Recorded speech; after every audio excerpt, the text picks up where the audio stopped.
Di sini saya akan menjelaskan tentang apa sih dari pengertian development process with Unified Modeling and Language atau yang bisa kita singkat UML.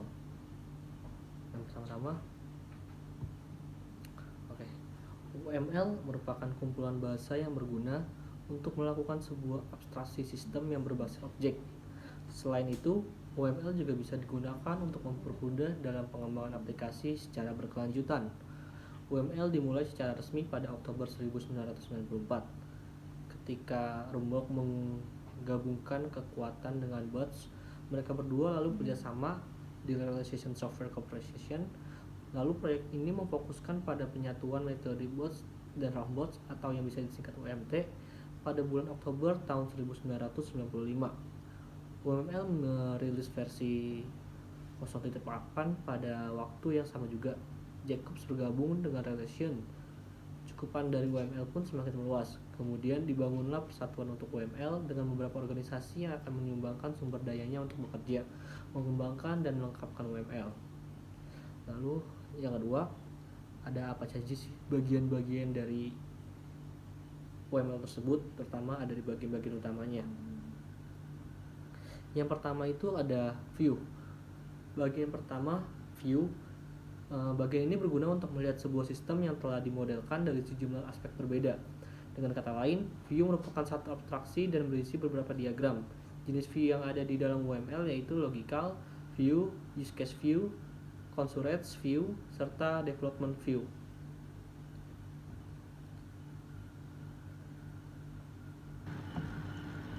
Yang kedua adalah diagram.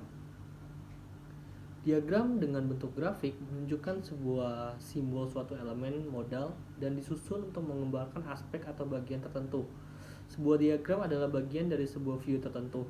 Saat digambarkan, umumnya dialokasikan bagi view tertentu. Untuk jenisnya, ada beberapa jenis diagram. Untuk yang tadi view juga dibagi untuk beberapa jenis-jenis view. Di sini saya akan menjelaskan beberapa. Yang pertama diantaranya adalah logical view.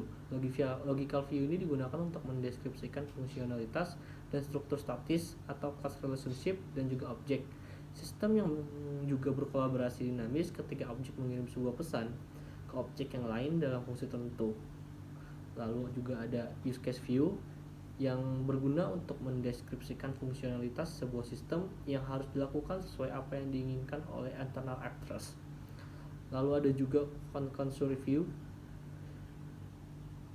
yang berfungsi untuk menggambar diagram secara dinamis dan juga collaboration, dan diagram implementation atau yang bisa disingkat deployment and component diagram. Yang diagram pun dibagi menjadi beberapa kelas juga. Yang pertama ada kelas diagram. Jadi kelas diagram ini merupakan sebuah diagram yang mengilustrasikan struktur kelas yang statis atau statis kelas dalam sebuah sistem. Jadi kelasnya sendiri itu mempresentasikan suatu hal yang ditangani sistem dan bisa berhubungan satu sama lain dengan berbagai cara seperti associate, speciate, dependent, dan juga edge case. Lalu ada juga use case diagram. Use case diagram ini menggambarkan beberapa external actors serta hubungannya dengan use case atau deskripsi fungsi disediakan serta dengan bentuk teksnya juga. Ada juga state diagram. Jadi state diagram ini merupakan sebuah diagram yang menggambarkan seluruh kondisi states yang dimiliki suatu objek, dan objek tersebut dari sebuah kelas serta dalam keadaan yang mengakibatkan statesnya itu bisa berubah. Ada juga sequence diagram. Sequence diagram ini adalah diagram yang menggambarkan kolaborasi yang dinamis antara beberapa objek. Kegunaannya itu yaitu menunjukkan serangkaian pesan antara interaksi objek yang akan dikirim. Ada juga collaboration diagram. Collaboration diagram ini menggambarkan kolaborasi yang dinamis seperti sequence diagram, dan saat menunjukkan pertukaran pesan, collaboration diagram menggambarkan suatu objek serta hubungannya. Lalu ada activity diagram. Activity diagram menggambarkan serangkaian aliran aktivitas serta digunakan untuk menggambarkan aktivitas yang dibentuk dalam suatu operasi. Komponen diagram. Komponen diagram ini yang mendeskripsikan struktur fisik dari sebuah kode komponen. Komponen bisa berubah source kode, executable komponen, maupun komponen biner.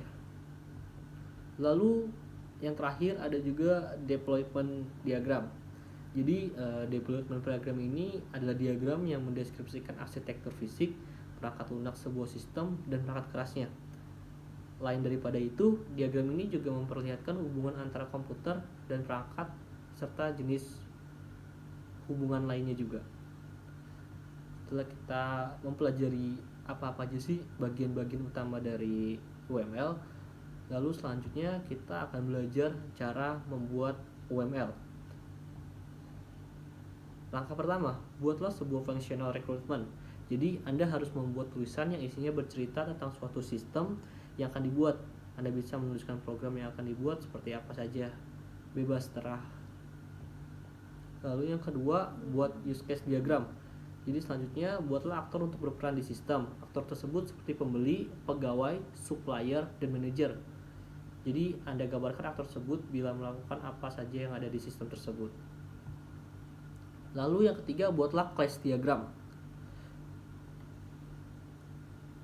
Class diagram ini dibuat untuk menentukan atributnya. Kelas tersebut nantinya digunakan untuk mengkodingan program. Buat sequencing diagram dengan skenario yang telah dibuat. Anda juga bisa membuat sequence diagram dengan skenario yang telah ditentukan oleh beberapa pihak-pihak tertentu. Lalu yang keempat, buat activity diagram. Langkah yang terakhir yaitu activity diagram. Setelah langkah-langkah sebelumnya telah selesai dilakukan, Anda dapat menggambarkan bagaimana keseluruhan sistem bekerja. Jadi Anda dapat melihatnya secara menyeluruh setelah melakukan activity diagramnya. Jadi apabila dari dalam sebuah program itu ada terjadi kesalahan, kalian bisa membenarkan. Setelah cara-cara yang dapat dilakukan apa aja sih untuk dapat membuat UML, kesimpulannya seperti yang telah dijelaskan, ada banyak jenis diagram, akan tetapi tidak semuanya harus dipakai. Anda juga bisa menggunakan sesuai kebutuhan. Nantinya Unfit Modeling Language tersebut, atau yang bisa disingkat UML, akan dipakai oleh seorang programmer untuk melakukan coding.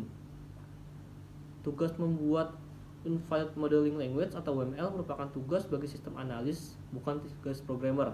Seorang programmer menjadikan UML untuk sebuah acuan saat melakukan coding. Cara membuat UML, buatlah functional recruitment, buat use case diagram, lalu buat class diagramnya. Jadi seorang programmer itu bukan membuat UML ya, tapi dia UML itu adalah sebagai acuannya dia untuk membuat sebuah program yang akan digunakan untuk kebutuhan tertentu. Dan dalam menerapkan UML ini pada analisa kerja maupun aplikasi Anda, pastikan Anda telah mengetahui perbedaan dan cara kerja tiap-tiap diagram masing-masing. Dan diagram juga mendeskripsikan perbedaan cara kerja. Maka dari itu, jika Anda menggunakan analisa UML ini, perlu diperhatikan penerapannya pada bisnis Anda juga. Apakah cocok ini diterapkan pada bisnis Anda, ataukah bisnis Anda perlu melakukan UML yang lainnya gitu loh. Tergantung bagaimana cara Anda menerapkannya juga. Saya kira penjelasan tentang UML cukup segitu aja. Kurang lebihnya mohon maaf. Terima kasih. Wassalamualaikum warahmatullahi wabarakatuh.